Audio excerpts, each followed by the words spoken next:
नमस्कार, आप देख रहे हैं के न्यूज। मैं हूं आपके साथ सोनी चौहान। देवभूमि के दंगल में आपका स्वागत है और आज जिक्र ऑपरेशन टनल का, क्योंकि लगातार रेस्क्यू किया जा रहा है और 40 मजदूर फंसे हुए हैं। क्योंकि जाहिर सी बात है, लगातार ये रेस्क्यू जारी है, उन्हें निकालने की कवायद तेज कर दी गई है। बात ऑपरेशन टनल की।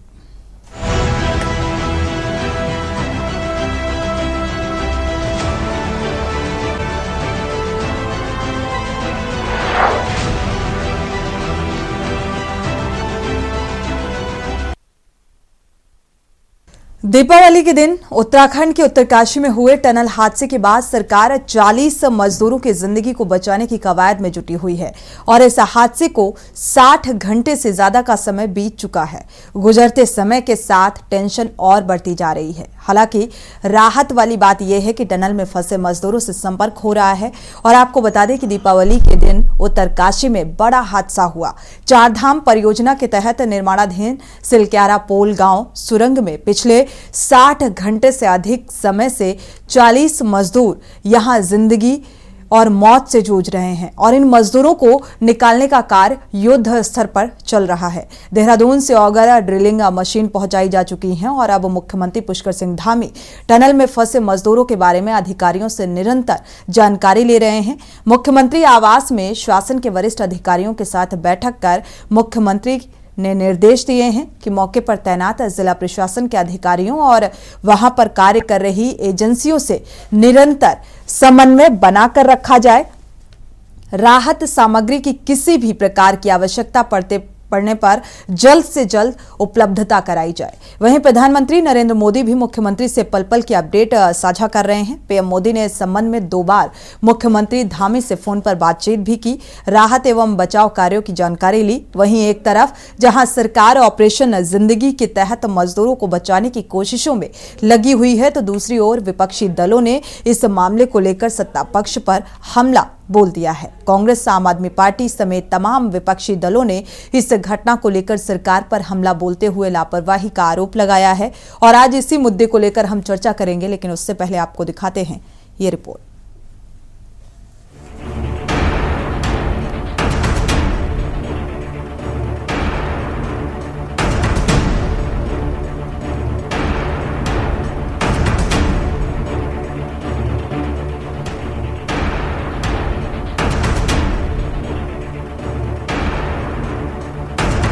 दीपावली के दिन पूरा देश जश्न में डूबा हुआ था। उत्तराखंड में भी धूमधाम से इस त्योहार को मनाया जा रहा है। लेकिन इसी बीच उत्तराखंड के उत्तरकाशी में टनल हादसा हो गया और एक ही झटके में 40 मजदूरों की जिंदगी टनल में फंस गई। घटना के बाद से ही ऑपरेशन शुरू कर 40 जिंदगियों को बचाने की कोशिशें की जा रही हैं और इस हादसे को 60 घंटे से ज़्यादा का समय हो चला है। गुजरते समय के साथ टेंशन बढ़ती जा रही है। हालांकि राहत वाली बात यह है कि टनल में फंसे मजदूरों से संपर्क हो रहा है। आपको बता दें कि दीपावली के दिन उत्तरकाशी में बड़ा हादसा हो गया था। चारधाम परियोजना के तहत निर्माणाधीन सिलक्यारा पोल गांव सुरंग में पिछले 60 घंटे से अधिक समय से 40 मजदूरों की जिंदगी यहां पर कैद है।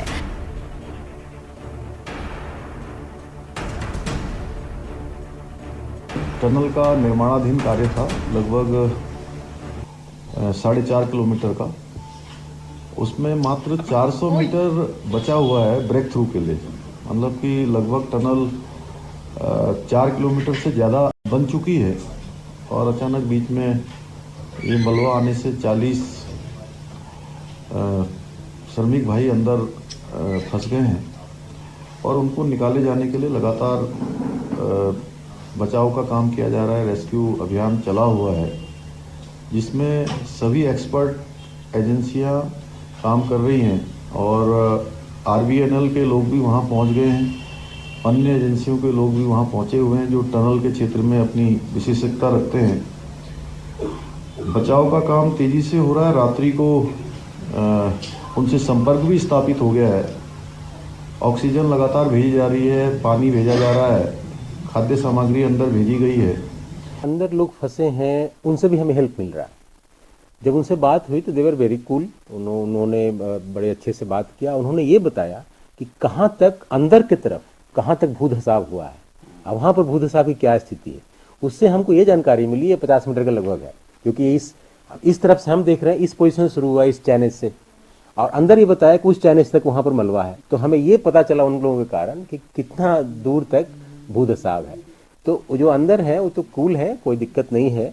जब उनको लगा कि सारे सब प्रशासन और शासन सारा लोग काम कर रहा है, तो उनमें कोई पैनिक नहीं है, और उनसे हमें रादर हेल्प मिल रहा है कि कहाँ तक मलबा है और उसको किस तरह से हटाया जा सकता है। वहीं प्रधानमंत्री नरेंद्र मोदी मुख्यमंत्री से पल पल की अपडेट ले रहे हैं। पीएम मोदी ने इस संबंध में 2 बार मुख्यमंत्री धामी से फोन पर बातचीत कर राहत बचाव कार्यों की जानकारी ली है। वहीं एक तरफ जहां सरकार ऑपरेशन जिंदगी के तहत मजदूरों को बचाने की कोशिशों में लगी हुई है, तो दूसरी ओर विपक्षी दलों ने इस मामले को लेकर सत्ता पक्ष पर हमला बोल दिया। कांग्रेस, आम आदमी पार्टी समेत तमाम विपक्षी दलों ने इस घटना को लेकर सरकार पर हमला बोलते हुए लापरवाही का आरोप लगाया है। साथ ही विपक्ष ने सरकार की ओर से गठित जांच समिति पर भी सवाल उठाए और सरकार को घेरा है। तो चलना ही चाहिए। अफसोसजनक है, काफ़ी लोगों की जान को वहाँ खतरा है। ईश्वर करे वो सुरक्षित हों।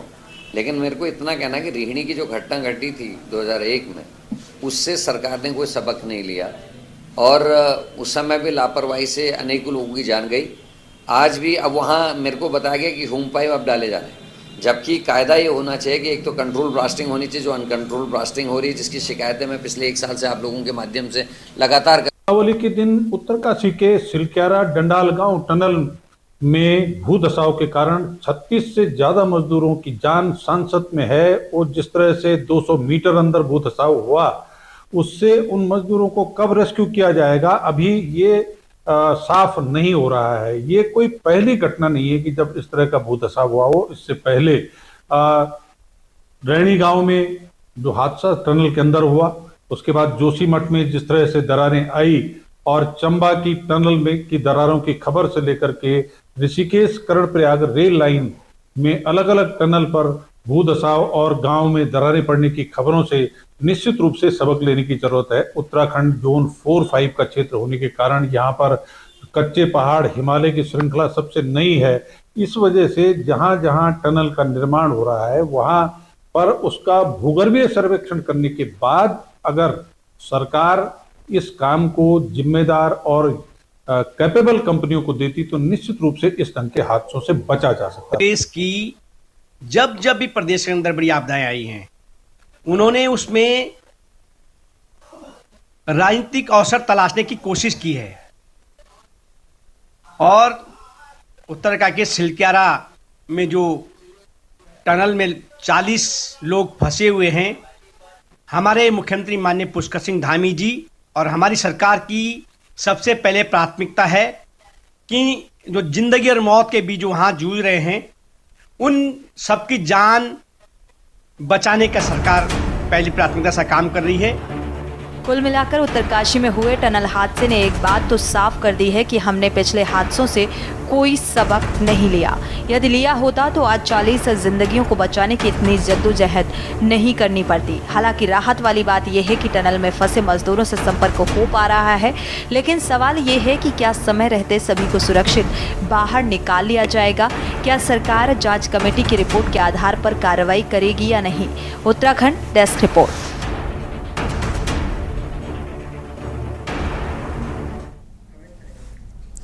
तो जाहिर सी बात है, समय रहते कहते हैं अगर स्थायी उपचार किया जाए तो इतनी बड़ी घटना सामने नहीं आती, क्योंकि अगर सिलक्यारा सुरंग का जिक्र करें तो यहाँ पर मलबा गिरने की कोई पहली घटना नहीं है। इससे पहले भी, क्योंकि ये संवेदनशील इलाका है और संवेदनशील इलाके में इससे पहले भी कई तरीके की इस तरीके की घटनाएं सामने आ चुकी हैं, और खुद सिलक्यारा टनल में ही मलबा कई बार पहले भी गिर चुका है। तो आखिर समय रहते चेता क्यों नहीं गया? अगर यहाँ पर अस्थायी इलाज किया जाता और ये इतनी बड़ी घटना यहाँ पर सामने नहीं आती। आज 40 मजदूर जिंदगी और मौत से जूझ रहे हैं। इस मुद्दे को लेकर हम चर्चा करेंगे। हमारे साथ खास मेहमान जुड़ चुके हैं, आपका परिचय करा देते हैं। कुंवर जपेंद्र सिंह जी हैं, बीजेपी से हैं, आपका स्वागत है इस चर्चा में शामिल होने के लिए।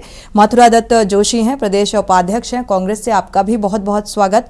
इस चर्चा में शामिल होने के लिए आपसे कुछ ही देर बाद आपके प्रवक्ता जुड़ेंगे। पेसी थपलियाल जी हैं, वरिष्ठ यूकेडी नेता।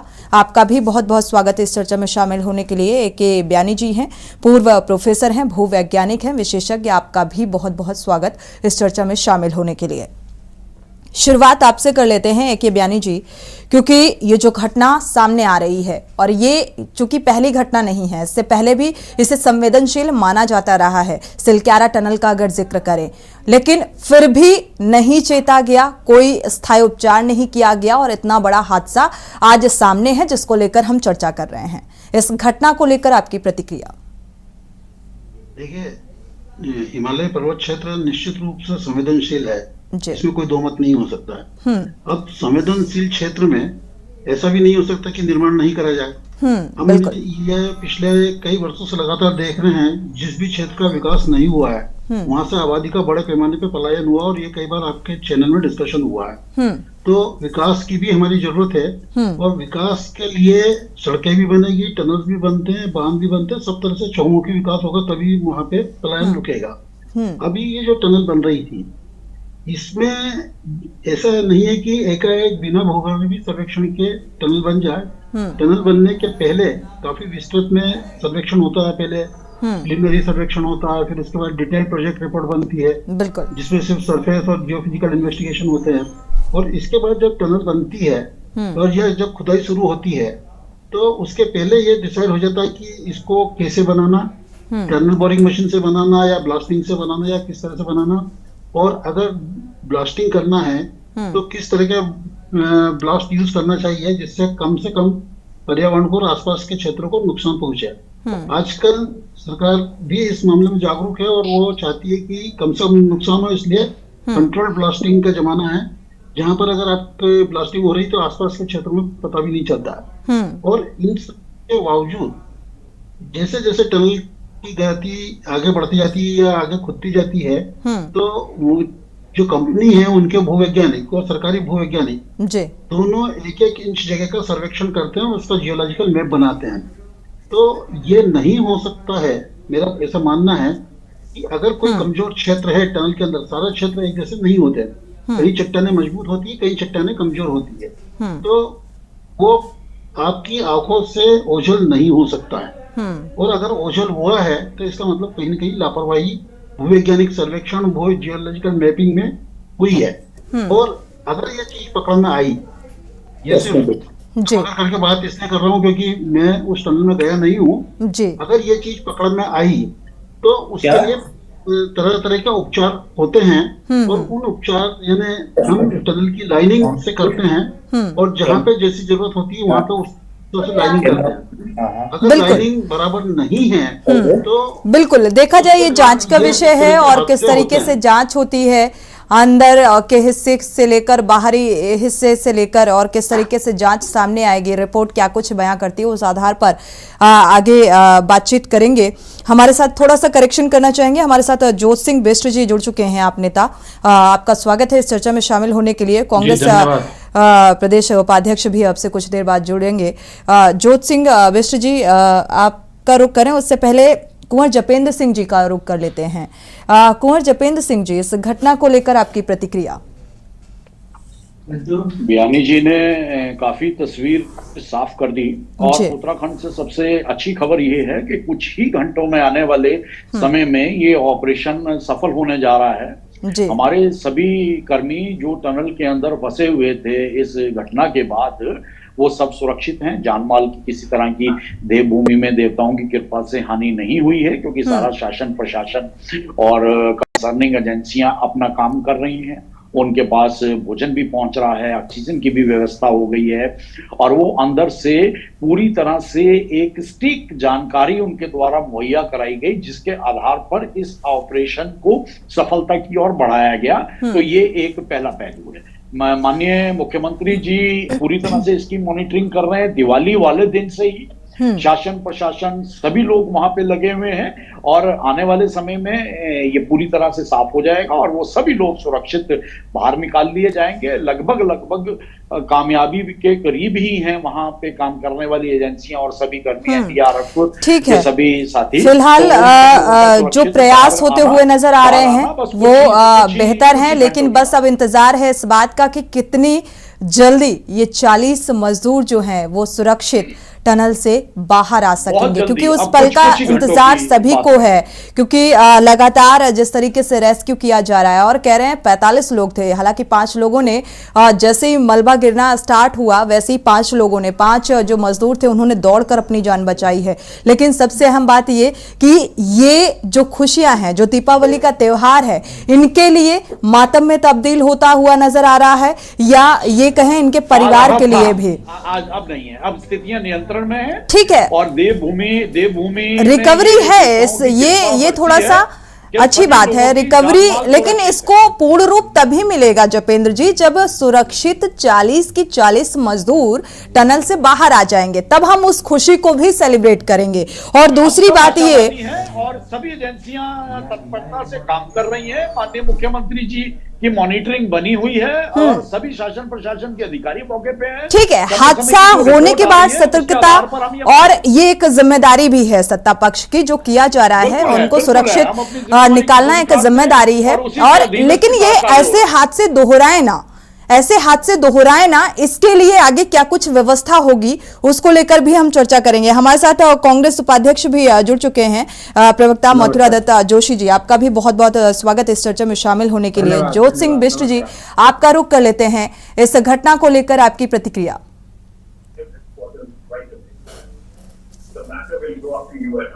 ज्योत सिंह जी, आप सुन पा रहे हैं जी? हाँ, मैं सुन रहा हूँ। मैं अभी अपने दोनों मित्रों की, कुंवर जपेंद्र साहब की भी और भूवैज्ञानिक जो है ध्यानी जी, उन दोनों की बात मैंने सुनी। निश्चित रूप से एक सरकारी संस्था के मुलाजिम हैं, एक पार्टी के प्रवक्ता हैं, तो दोनों ने सरकार को बचाने के लिए जो बयान दिया, मैं उनकी जो बुद्धिमत्ता है उसके लिए धन्यवाद देता हूं।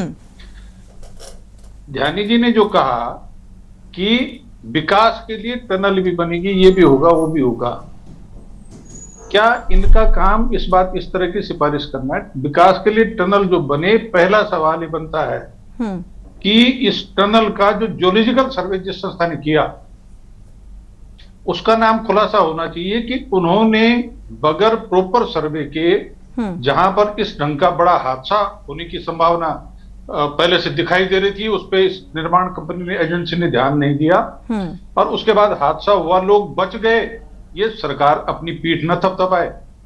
वो उनका भाग्य था कि वो उस मलबे के नीचे दबे नहीं। और अभी तो ये साफ नहीं है कि जिन 40 लोगों की बात हो रही है, मेरा बड़ा सवाल ये है कि हमारे पास 7 फरवरी 2021 को रैणी में जो हादसा हुआ उसमें 80 लोग मारे गए और 124 लोग लापता हैं, उनका पता नहीं चला, 204 लोग उस हादसे के शिकार हुए।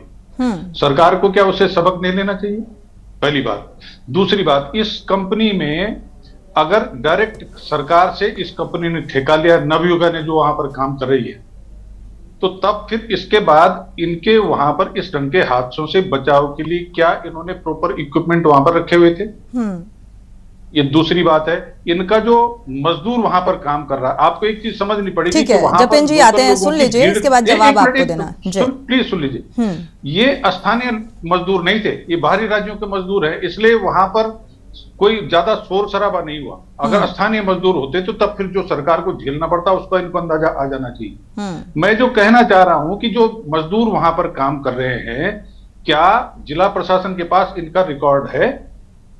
जो मजदूर वहां पर काम कर रहे हैं, क्या उनका बीमा कराया गया है?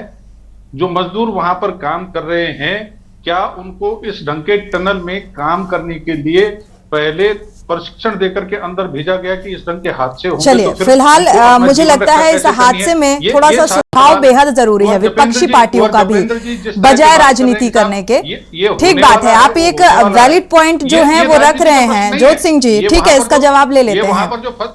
वहां पर जो फंसे हुए लोग हैं, और ऐसे जो टनल और बन रही, इस राज्य में 58 टनल प्रस्तावित है।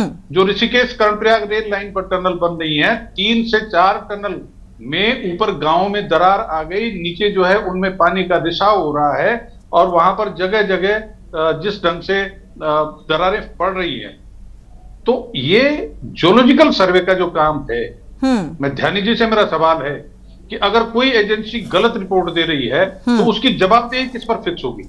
चलिए इसका जवाब लेंगे। जपेंद्र जी इस बात का जवाब दीजिए, फिर आगे बढ़ते हैं। जब भी कोई कार्यदायी संस्था काम करती है, चाहे उत्तराखंड में करे या अन्य राज्यों में करे, तो निश्चित तौर पर उनके जो कर्मियों की शिफ्ट वाइज ड्यूटी लगती है और वो सभी नियमित कर्मी होते हैं, ट्रेंड कर्मी होते हैं, उन सबका बीमा होता है, उन सबका एक अपना एक रिकॉर्ड होता है। और ये कार्यदायी संस्थाएं जिनका स्पेशलाइजेशन है इसी तरह के कार्यों में और बरसों से करती आ रही हैं, तो उन्हें ही दिया जाता है। तो यहाँ इस सवाल का तो औचित्य नहीं बनता। जपेंद्र भाई आप जो कह रहे हैं, आपकी सरकार में 2017 से लेके अब तक जितने बड़े टेंडर हुए, टेंडर की शर्तें कंपनी की जो प्रोफाइल है उसके हिसाब से तय की गई, जो सरकारी मानक है उसके हिसाब से तय नहीं हो रही। और अगर चलिए जपेंद्र जी बैक में जाकर अभी प्रेजेंट का अगर देखें मौजूदा वक्त का, तो इन 40 मजदूरों को लेकर आप लेकिन अब क्लियर कर ऐसी नहीं है। आपकी जानकारी के लिए बता दें, मैं बता रहा हूँ ये नब्यूगा ऐसी नहीं है। ठीक है जोत सिंह जी सुन लीजिए। ये नब्यूगा कंपनी जो वहां पर काम कर रही है, ये ऋषिकेश कर्णप्रयाग रेल लाइन पर भी टनल बनाने का काम कर रही है और इसकी टनल के ऊपर 3 गांव में दरारें पड़ गई है। वो गांव वाले विस्थापन की मांग कर रहे हैं, कोई सुन नहीं रहा। ये उस टनल का मलबा जिस ढंग से वहां पर डंप कर रहे हैं बगैर डंपिंग जोन फिक्स किए हुए, और वहां पर ठीक है होना से लेकर इसका जवाब ले लेते हैं, फिर और भी मेहमान इंतजार कर रहे हैं। ठीक है जपेंद्र जी इस बात का जवाब दे दीजिए। जोत सिंह जी आते हैं आपके पास, सुन लीजिए। अभी आप हमसे किस इशू पे जवाब चाहते हैं, आप बताएं, आपकी इच्छा अनुसार ही हम जवाब देते हैं। ऐसी घटना दोबारा ना दोहराए, मेरा सवाल सुन लीजिए। जोत सिंह जी की बात का जवाब जपेंद्र जी, और इसके साथ ही ये घटना दोबारा ना दोहराए, इसके लिए क्या कुछ व्यापक इंतजाम होंगे? देखिए, विकास कार्यों को तो रोका नहीं जा सकता। विकास कार्य किसी भी राज्य के भविष्य की धुरी होते हैं। उस राज्य के भविष्य का, नौनिहालों के भविष्य का, इंफ्रास्ट्रक्चर का, बिल्कुल नौनिहालों का और किसी भी राज्य की जनता की जिंदगी की भी जिम्मेदारी बहुत बड़ा दायित्व सुनिश्चित करनी होगी। इतना निश्चित है कि उत्तराखंड के अंदर कार्य प्रणालियों में निश्चित तौर पर बहुत तेजी से सुधार हो रहा है और जो हमारे सुरक्षा उपाय हैं, सुरक्षा उपकरण हैं, उनका पालन कार्यदायी संस्थाएं प्रॉपर करें। उनकी समय समय पर शासन, प्रशासन और जांच एजेंसियों द्वारा मॉनिटरिंग, इसे निश्चित तौर पर सख्त किया जा रहा है। सख्त इसलिए किया जा रहा है कि आने वाले समय में, भविष्य में गढ़वाल मंडल, कुमाऊं मंडल, दूर सुदूरवर्ती पर्वतीय जनपदों में विकास कार्यों में और तेजी आनी है। तो ठीक है, बाकायदा केंद्र से बजट भी उसके लिए लिया जा रहा है जपेंद्र जी। और कुमाऊं में भी अगर देखा जाए तो भू धसाव की स्थिति बहुत ज्यादा देखने को मिलती है और स्थितियां, लेकिन ये स्थितियां ऐसी ना बने कि लोगों की जान पर बनाए, इसके लिए क्या कुछ व्यापक इंतजाम होंगे सत्ता पक्ष की तरफ से, इसी को लेकर हम चर्चा भी लगातार कर रहे हैं। हमारे साथ खास मेहमान जुड़े हुए हैं, रुक कर लेते हैं। मथुरा दत्त जोशी जी जुड़े हुए हैं। आप लोग जांच समिति पर भी सवाल उठा रहे हैं। ये बात अलग है कि विपक्ष सवाल उठाए, लेकिन सवाल के साथ साथ विपक्ष का सुझाव भी बेहद जरूरी हो जाता है ऐसे घटनाक्रम को लेकर। मानते हैं इस बात को? जोशी जी प्रतिक्रिया।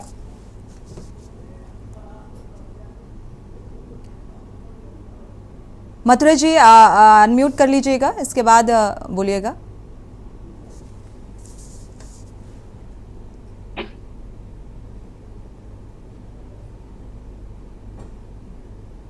जोशी जी आपको आवाज मिल पा रही है? जी अरे आवाज आ रही मेरी? जी हाँ आ रही आवाज? जी आ गई। सबसे पहले तो मैं आपके लोकप्रिय चैनल के माध्यम से जो लोग वहां पर टनल में फंसे हुए हैं उनके सलामती की दुआएं करता हूं, प्रार्थना करता हूं भगवान से कि वो सही सलामत रहें। और जी सरकार से उम्मीद करते हैं कि जितनी जल्दी हो सके उनको बाहर निकालने का इंतजाम किया जाए, उनको सुरक्षित तरीके से बाहर निकाले, ऐसा हम सरकार से उम्मीद करते हैं। एक बात। दूसरी बात, आपने जो बात कही है, सरकार अगर किसी मामले में सुझाव मांगेगी तो कौन सुझाव नहीं देगा, हम तो तैयार हैं सुझाव देने के लिए। लेकिन वर्तमान सरकार विपक्ष से सुझाव मांगने को कहाँ तैयार है, कहाँ बैठने को बात करती है, कहाँ। आज देखिए एक घटना होगी, सर्वदलीय बैठक आज तक की परंपराएं होती थी, किसी भी राज्य में देख लीजिए या देश में कोई संकट होता था तो सर्वदलीय बैठक होती थी, वैज्ञानिकों को बुलाया जाता था, एक्सपर्ट लोगों को बुलाया जाता था, राजनीतिक दलों के लोगों को बुलाया जाता था, नेता प्रतिपक्ष को बुलाया जाता था। कहाँ उसका परंपरा का निर्वहन कौन कर रहा है? किसको आप सलाह दोगे? अब सलाह तो एक ही माध्यम है कि या तो आपके माध्यम से दें या फिर सवाल ही खड़े करें। सवाल खड़े होंगे ही होंगे। आपकी अगर व्यवस्था ठीक होती, आप अगर जो भी मेजरमेंट थे उनको पूरा करके रखते तो मैं समझता हूँ ये हादसा ही नहीं होता। आदरणीय जोशी सिंह बीस जी ने बहुत बढ़िया सवाल उठाया कि जिस एजेंसी ने जियोलॉजिकल सर्वे रिपोर्ट दी है, क्या उस एजेंसी ने ये नहीं लिखा था कि इस पार्ट में इतने मीटर अंदर जाने के बाद कच्चा पहाड़ आएगा या मलबा आ सकता है, वहां पर ये सेफ्टी मेजरमेंट होंगे? क्या उस एजेंसी ने ये नहीं कहा होगा जिससे भी आपने जियोलॉजिकल सर्वे कराया होगा उस पहाड़ का या उस इलाके का? ये तो आना चाहिए था ना पहले। अगर ये था तो उस निर्माण एजेंसी का क्या दायित्व बनता था? और टनल निर्माण में सबसे पहले ये कहा गया कि टनल बनती जाएगी और उसके साथ साथ आप ह्यूम पाइप भी वहां पर बिछाते चले जाएंगे। क्यों इतनी बड़ी गलती कर दी आपने? ह्यूम पाइप आपके ट्रकों में खड़े हैं, आपने उसे ह्यूम पाइप अंदर बिछाई नहीं और आप टनल खोदते चले गए, अंदर चले गए और इतनी बड़ी दुर्घटना होगी। दुर्घटना में 40 लोगों की जिंदगी और मौत से जूझ रहे हैं वो 40 लोग अंदर। क्या होगा? आप ठीक है बातचीत कर रहे हैं, अच्छी बात है, अभी तक उनको सुरक्षित हैं, लेकिन क्या सरकार अपनी गलती कब मानेगी? हमें तो कभी कभी ताजुब होता है कि प्रवक्ता लोग ऐसे बोल देते हैं जैसे कि सब कुछ वही लोग कर रहे हों। आप स्वीकार करिए ना, गलती हो रही है, उसमें हम सुधार कर रहे हैं, ये कमियां थी, हमने करना चाहिए। मैं ध्यानी जी को तो पूरे तरीके से नहीं सुन पाया, सम्मानित हमारे भूवैज्ञानिक हैं, लेकिन क्या ये सवाल खड़े होंगे कि नहीं होंगे? सवाल आज नहीं है। रैणी गांव में इतने लोग मर गए, वो टनल में फंस के आज तक पता नहीं है और सरकार सबक नहीं लेती है। आप देखिए पूरा जोशीमठ हिल गया पूरा, चारों तरफ आपके दरारें आगे, पूरा शहर दरारों के बीच में है, तमाम होटल गिरा दिए आपने, लोगों को शिफ्टिंग करने की बात होगी, आपने तब सबक नहीं लिया सरकार ने। तो सरकार को कम से कम अपनी गलती को, अच्छी बात है मुख्यमंत्री वहां गए, देख आए, लोगों का, अधिकारियों को संदेश भी दे आए कि भाई जल्दी से जल्दी इस काम को करना है, लेकिन सरकार की बिल्कुल गलती है। ये घटना ना हो, इसको लेकर सजगता जरूरी है। जी जपेंद्र जी, इस बात का जवाब दीजिए, इसके बाद थपलियाल जी का रुख करेंगे। देखिए, हमारे मथुरादास जोशी जी ने पूरी तरह से प्रहार करने के मूड में पूरी तरह से एक राजनीतिक रूप लेते हुए आरोप लगाए, हम स्वीकार करते हैं, क्योंकि आपको अपनी राजनीतिक महत्वाकांक्षाओं की पूर्ति करने के लिए आरोप प्रत्यारोप का दौर जारी रखना है, ये आपकी मजबूरी है, हम इसे स्वीकार करते हैं। लेकिन निश्चित तौर पर सरकार और माननीय मुख्यमंत्री, हम देखिए प्लीज बीच में नहीं टोकते हैं, हम अपने मन के भाव आपके सामने ले आए, आप बोलिएगा। हम बड़े सम्मान के साथ एक बात सुन लीजिए, मैंने आरोप सरकार पे जितने आरोप लगने वो लगे हैं, व्यक्तिगत आरोप मैं कभी नहीं लगाता ना। मैंने कहा ना मुख्यमंत्री वहां गए, अच्छी बात है, चलिए सभी लोग अपनी पार्टी का प्रतिनिधित्व कर रहे हैं, तो मुझे लगता है आरोप प्रत्यारोप की बजाय सॉल्यूशन पर बात होनी चाहिए। आपत्ति नहीं है, जो होती है, पाइप वहाँ बिछे हुए थे, ऑक्सीजन की व्यवस्था वहाँ है, उन सवालों का जवाब देखिए। राजनीति करने के लिए भाजपा काफी है, भाजपा के प्रवक्ता राजनीति कर सकते हैं, हम राजनीति नहीं करते किसी मामले में, ना हमने कभी राजनीति की है। प्लीज आप जवाब सुन लीजिए, जवाब सुन लीजिए, इसके बाद थपलियाल जी का रुख करते हैं, इंतजार कर रहे हैं। जो कार्यदायी संस्था है, कार्यदायी संस्था का अपना भी जियोलॉजिकल सर्वे होता है और गवर्नमेंट संस्थाओं का भी एक सर्वे होता है। अब कार्यदायी संस्था ने सर्वे करा, सर्वे रिपोर्ट उनके पास है, उसके जियोलॉजिकल मैप उनके पास है, उसके बाद कर्मचारी उनके हैं, तो डेफिनेटली उन सब चीजों को, तथ्यों को जांचा परखा जाएगा कि उन्होंने उसके अनुसार सभी नियमों का पालन करा। आपने कहा कि पाइप बाहर रखे हुए हैं, तो डेफिनेटली ये एक जांच का बिंदु है। ये सुझाव देने के लिए आपका बहुत बहुत धन्यवाद। आप कहते हैं हमारे सुझाव नहीं मानते, हमने इसी डिबेट में आपका सुझाव मान लिया और उसे पॉइंट आउट भी कर लिया। डेफिनेटली ये एक जांच का बिंदु बनेगा। और अगर अब कार्यदायी लेकिन विपक्ष से पहले आपको पता होना चाहिए जपेंद्र जी। देखिए 2 मिनट प्लीज, हमारा भी जवाब पूरा जी। कहीं कार्यदायी संस्था काम कर रही है, उसके कर्मचारी हैं, उसने नियमों का पालन करना है, उसने समय की बचत को देखते हुए या कहीं और इशू को देखते हुए अगर उससे कहीं त्रुटि हुई है तो निश्चित तौर पर वो जांच के घेरे में है, क्योंकि सरकार और देवभूमि की जनता ये चलिए जपेंद्र जी, हर एक बिंदु जांच का विषय बन जाएगा, ठीक है। पूरा समय आपको नहीं दे सकते क्योंकि पीसी थपलियाल जी का रुख करना है, लेकिन जांच के बाद भी ये जांच रिपोर्ट कितनी सही होगी उस बात पर भी तो सवाल उठेगा ना। कराया गया और आने वाले कुछ ही घंटों में हम सब लोगों को अच्छी खबर मिलेगी कि चलिए उस अच्छी खबर का इंतजार है, उस अच्छी खबर का हम सब इंतजार कर रहे हैं। थपलियाल जी का रुख कर लेते हैं। थपलियाल जी, ऐसा नहीं है, बोले कतई नहीं भूलेंगे, ये मॉनिटरिंग थपलियाल जी, इस घटना को लेकर आपकी भी प्रतिक्रिया जो है वो बेहद मायने रखती है। जी, मैं जो एक दिव्य सपना था हमारा राज्य के विकास के लिए, all weather road, all weather road हमारे लिए वरदान न बनकर अभिशाप बनती जा रही है और नो वेदर रोड बनकर हमारे सामने आई, जो अभी हाल में ही जो हमने डिस्कस से अभव रोड की जो बचित स्थिति देखी तो हमें लगा कि इस पर्वतीय क्षेत्र में ऑल वेदर रोड बोलना बेईमानी है। और उसके चलते आज जो स्थिति यहाँ पे हुई है और उसमें बड़े बड़े सबसे पहले जो भारतीय जनता पार्टी के चाहे प्रवक्ता हों चाहे उनके जो नेता लोग हैं, वो सब उनके पहला सेंटेंस निकला राजनीति मत करो। राजनीति में क्या कर रहे हैं? मुख्यमंत्री वहां गए कि मेरे प्रधानमंत्री जी को मैं रिपोर्ट दे रहा हूं, मेरे प्रधानमंत्री की पैनी नजर, मेरे गृह मंत्री की पैनी नजर, मुख्यमंत्री की पैनी नजर। और ये पैनी नजर कितना काम करती है कि अभी तक किसी को ये नहीं मालूम कि जल निगम वहां पे अपनी उन ड्रिल मशीनों को पहुंचा पाया है कि नहीं, किसी को नहीं मालूम। जल्दी खुल जाएगा, जल्दी खुल जाएगा, लेकिन ये बता दे आदमी कि वो ह्यूम पाइप मिले हैं कि नहीं मिले हैं। देहरादून में ढूंढ रहे थे ह्यूम पाइप को, वो कोई गाजियाबाद भाग रहा है, कोई कहीं भाग रहा है, क्योंकि ये जो स्थिति जो कांग्रेस के प्रवक्ता ने जो ये सवाल उठाया है ह्यूम पाइप का, गंभीर पॉइंट है, इसको गंभीरता से लिया जाता है। और जो नवयुग कंपनी है, इंजीनियरिंग कंपनी, वो किसकी है ये बता दे प्रवक्ता भारतीय जनता पार्टी का, तब पता लगेगा। क्योंकि यहां पे जो कंपनियां आ रही हैं कार्यदायी संस्था, वो तो गॉड फिगर।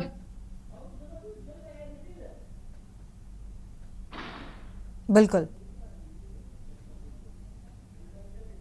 हम बोले जी। जपेंद्र जी, मुझे लगता है थोड़ा सा नेटवर्क इशू सामने आ रहा है, आप इस बात का जवाब आप पूरी हो, ये होते रहेंगे, ये होते रहेंगे मेरे राज्य में, इनको कोई नहीं रोक पाएगा, क्योंकि हम अभागों के हाथ में कुछ नहीं है। राजनीति कहीं और जा चुकी है, खुदा के हाथ में जा चुकी है और उन खुदाओं की पैनी नजर। और क्या जरूरत है, जब कभी भी हादसा हो तो जो कार्यदायी संस्था है जल निगम को पूरी ताकत यहां से मिलनी चाहिए थी। क्या जरूरत है मुख्यमंत्री को वहां भागने की? कोई जरूरत नहीं थी मुख्यमंत्री को वहां भागने की, क्योंकि उससे क्या होता, मैं देख रहा था सभी इंजीनियर उसकी चमचागिरी करने लगते हैं, वहां पे हटो हटो हटो, और जो अंदर जिनकी सांसें घुट रही हैं उनका भगवान मालिक होता है।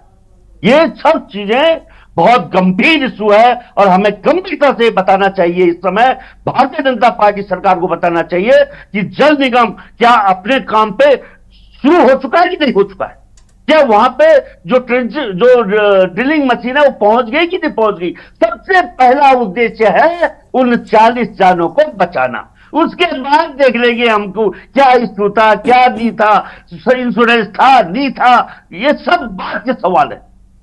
सवाल अभी है उन जानों को बचाना, और उनकी जान बचाने के लिए कहां तक जल निगम काम कर रहा है, क्योंकि पहली कार्यदायी संस्था जल निगम है जो उनकी जान बचाएगी।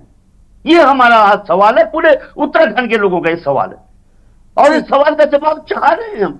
पैनी नजरों को नहीं देखना चाहते, उनकी पैनी नजरें तो भगवान मालिक है, क्योंकि हमने डिबेट के शुरू में ही कहा कि कुछ ही घंटों में शुभ समाचार आने वाला है।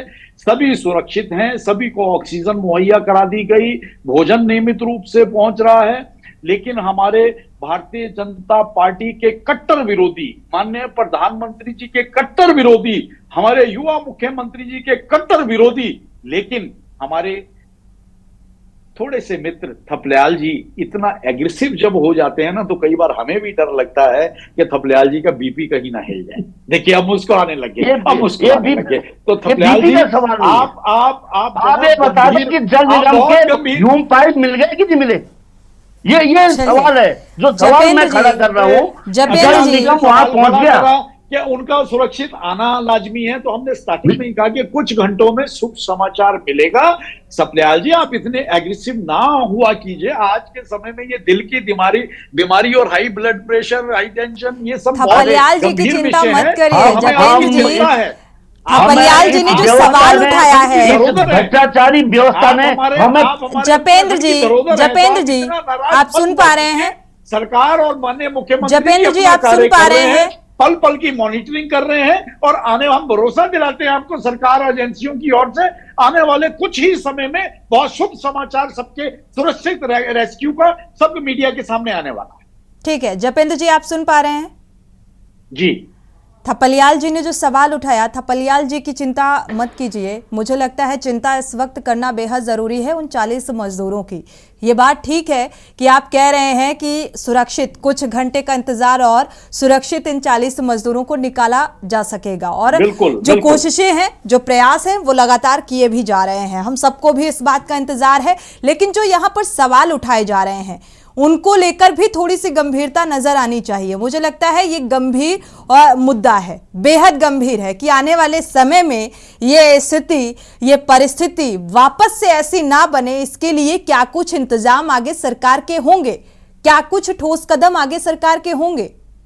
हमने डिबेट की शुरुआत में ही बहुत गंभीरता से ये विषय वस्तु सामने रखी, जो हमने अभी दोबारा उसे रिपीट करा कि कुछ ही घंटों की बात और है, सब सुरक्षित हैं। लेकिन हाँ, भविष्य में भी जैसा हमने शुरू में पहले भी कहा, शायद आपने ध्यान नहीं दिया कि विकास कार्य तो निरंतर चलेंगे ही प्रदेश में, सुदूरवर्तीय पर्वतीय जनपदों में निरंतर विकास कार्य बारीकी से सुना, विकास भी जरूरी है, लेकिन जनता की जिंदगी भी एक जिम्मेदारी है। उसे इस तरीके से टनल में फंस जाए जिंदगी और फिर उसको बचाने के लिए जद्दोजहद हो आते हैं बिष्ट जी, ये ना करना पड़े, इसको लेकर क्या कुछ इंतजाम और क्या कुछ रणनीति आगे रहेगी सरकार की? निश्चित तौर पर ये भविष्य की चिंता भी है राज्य एक सरकार की, माननीय मुख्यमंत्री जी की भी, एजेंसियों की भी, कि निरंतर चलते हुए इन विकास कार्यों में इन चीजों की समीक्षा समय समय पर होती रहे।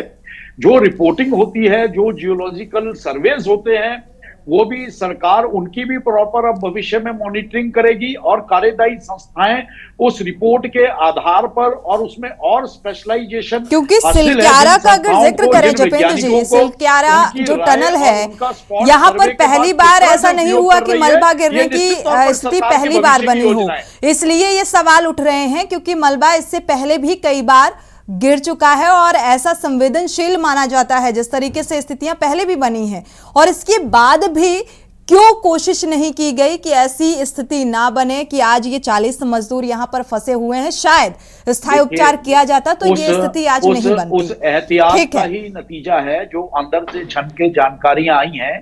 तो निश्चित तौर पर उस जो लैंडस्लाइडिंग और जो भूस्खलन वाला और जो सीपेज वाला जोन था, तो कार्यदायी संस्था को निश्चित तौर पर ये अंदेशा था और बहुत सतर्कता से साथ कार्य हो रहा था, जो आज ही सुबह जानकारियां छन के बाहर आई हैं।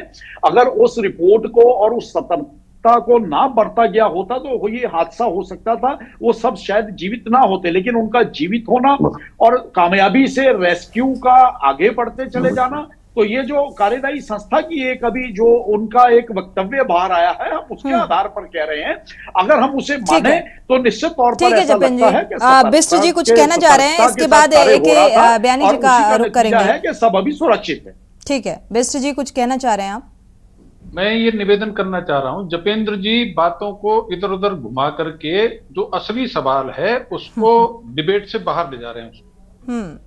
बात यह है कि ये जो बताया गया, सिलक्यारा की तरफ से टनल 2 किलोमीटर अंदर तक खुदी हुई है, मलबा मात्र 200 मीटर की दूरी पर गिरा, और जो हमको अब तक का अनुभव है कि जब कहीं पर कोई टनल बनाई जाती है इस ढंग की, चाहे रेलवे की हो चाहे रोड ट्रांसपोर्ट की हो, तो उस पर बनाते हुए उसको आगे खोदते हैं और पीछे से पैक करके चलते हैं।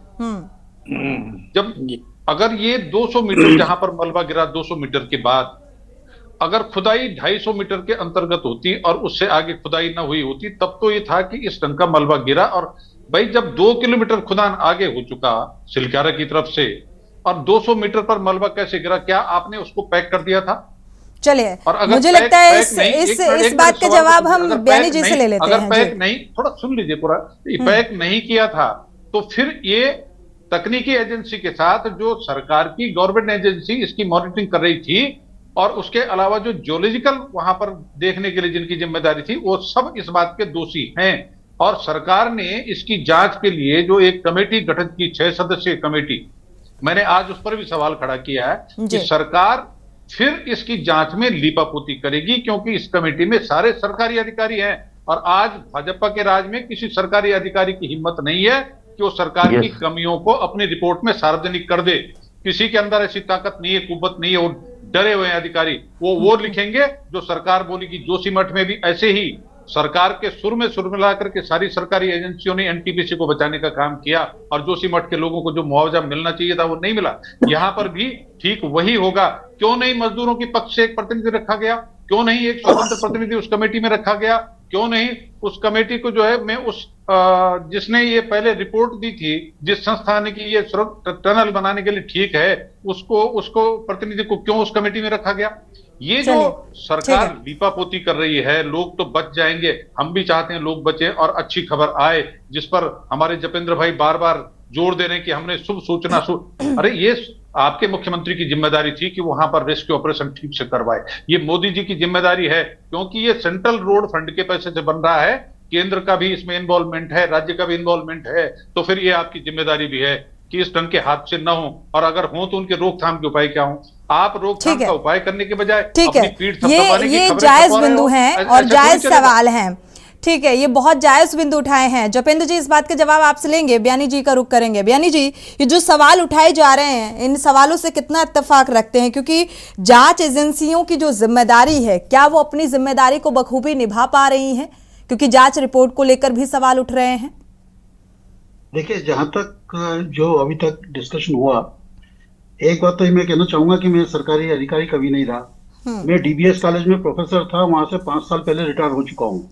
तो अभी मेरा सरकार से कुछ लेना देना नहीं है एक्सेप्ट पेंशन लेने के अलावा।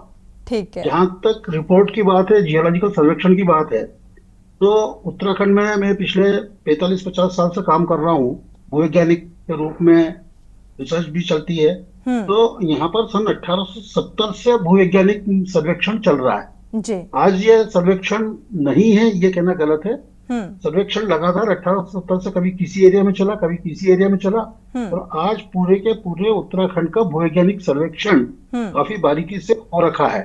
ये मैं दावे के साथ कह सकता हूँ। हर तरह के जियोलॉजिकल मैप्स अवेलेबल हैं। इसके बावजूद, उस सर्वेक्षण के बावजूद, जब हम इस तरह का कोई बड़ा प्रोजेक्ट करते हैं तो स्केल अलग हो जाती है, क्योंकि आपको खुदाई करना है और यह डैम बनाना है। तो उसके लिए हम जो सर्वेक्षण करते हैं वो 1:1000 या 2000 पे करते हैं, यानी 1 मीटर बराबर 1 सेंटीमीटर बराबर 10 मीटर 5 मीटर, इस तरह की स्केल पे करते हैं। तो इस तरह का जो सर्वेक्षण होता है वो डिटेल सर्वेक्षण कहलाता है, वो डिटेल प्रोजेक्ट रिपोर्ट का पार्ट होता है। तो निश्चित रूप से डिटेल प्रोजेक्ट रिपोर्ट भी बनी है यहाँ की।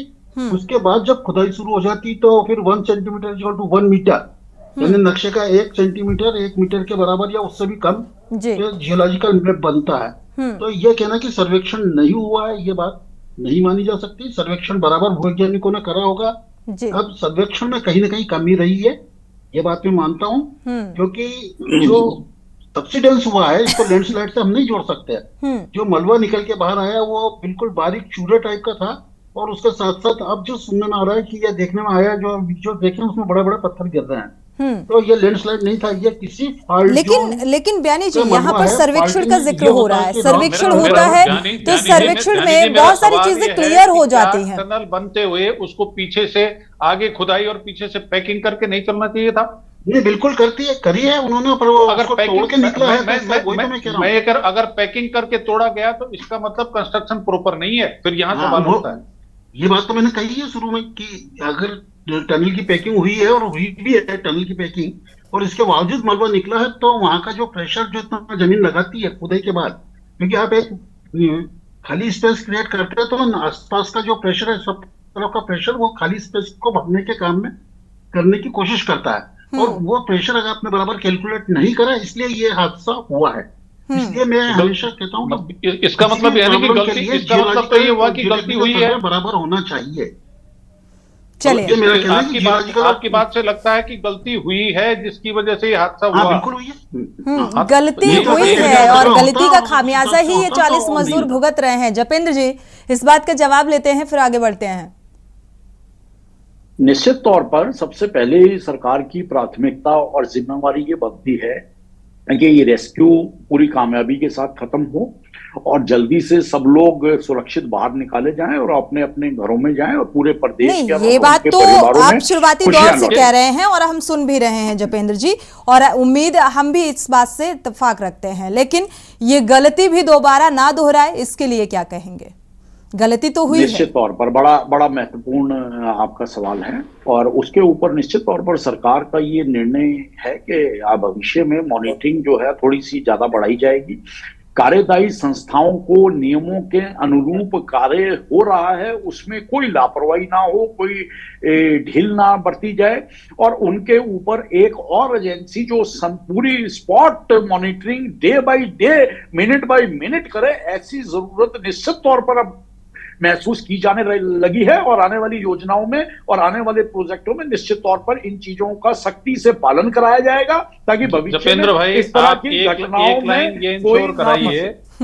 जपेंद्र भाई आप एक बात से इंश्योर कराइए कि भविष्य में जो टेंडर होंगे उनमें टेंडर की शर्तें मानकों के अनुरूप होंगी। अरे टेंडर होते कहाँ हैं? होंगे, कंपनियों के अनुरूप नहीं होंगी।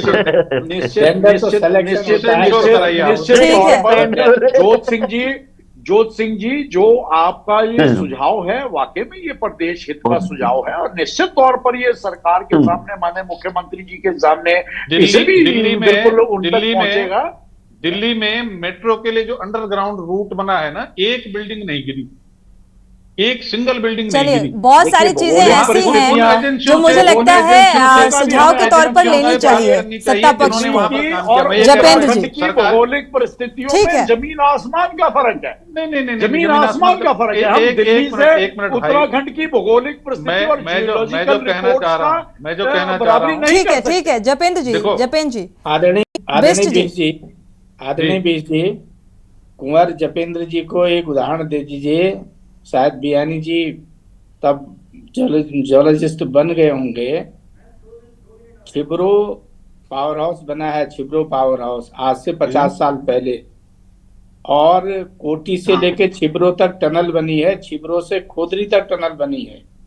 12 किलोमीटर एक टनल है, 8 किलोमीटर एक टनल है। उस जमाने में बियानी जी मेरी बात से सहमत होंगे कि जो आज की जैसी व्यवस्थाएं हैं, इक्विपमेंट हैं, या जो हमारे पे नए नए सर्वे के इक्विपमेंट आ गए, तब उस जमाने में इतने भी नहीं थे। लेकिन आज तक वो भी इंजीनियर थे, वो भी सर्वेयर होंगे, वो भी जियोलॉजिस्ट होंगे, जिन्होंने भी सर्वे किया था उस पहाड़ का।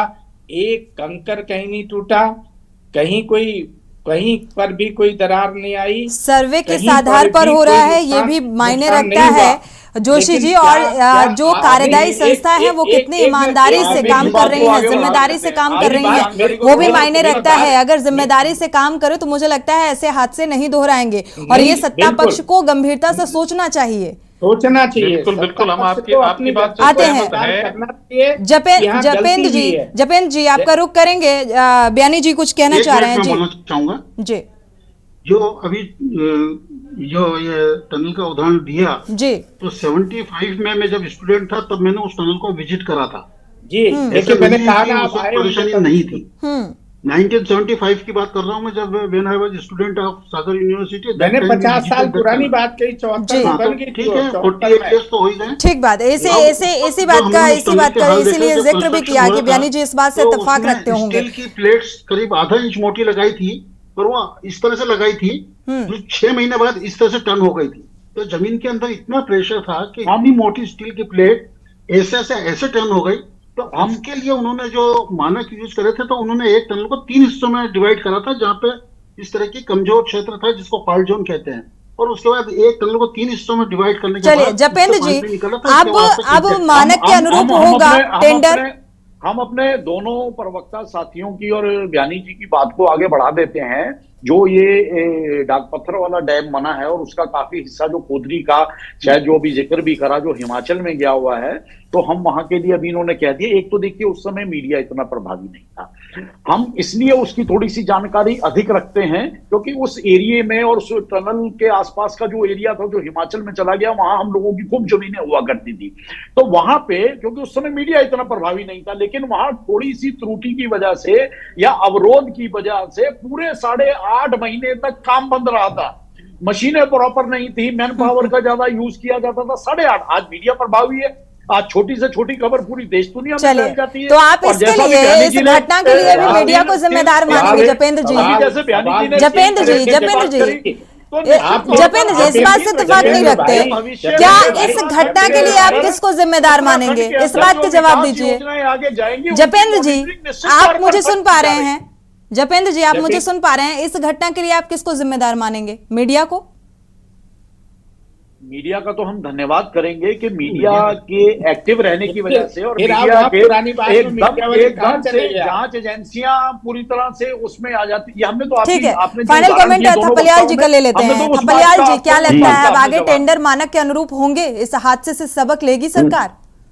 बिल्कुल नहीं लेगी मैडम, क्योंकि स्मार्ट सिटी में भी वैसे ही ठेकेदार काम कर रहे हैं। जो स्टेपाई, जो नमो गंगे में जो प्रोजेक्ट हुए, हमारे लोग बुरे बिजली से चिपट गए, 8 दिन तक किसी को सजा नहीं मिली। और उसके बाद क्योंकि ये जो ठेकेदार ला रहे हैं, ये कहीं एक और जगह से ला रहे हैं। मैं पहले ही बोल चुका हूं, हम कितना बोल रहे, ये जो ठेकेदार है, वो ठेकेदार हमें मारते रहेंगे और हमारी नेता पैनी नजर के साथ देखते रहेंगे। बाकी ना कुछ इनके बिल्कुल, ना हमारे बस। शुक्रिया आप सभी मेहमानों का इस चर्चा में शामिल होने के लिए। लेकिन जिस तरीके से ये घटना सामने आ रही है, वाकई अब इंतजार इस बात का है कि कितनी जल्द ये 40 मजदूर सुरक्षित टनल से बाहर आए, क्योंकि रेस्क्यू लगातार जारी है और ये जो टेंडर दिए जाते हैं ये मानक के अनुरूप दिए जाए, ताकि ऐसी घटना दोबारा ना दोहराए। इसी के साथ देवभूमि के दंगल में फिलहाल बस इतना ही। आगे खबरों के लिए आप देखते रहिए के न्यूज़ इंडिया।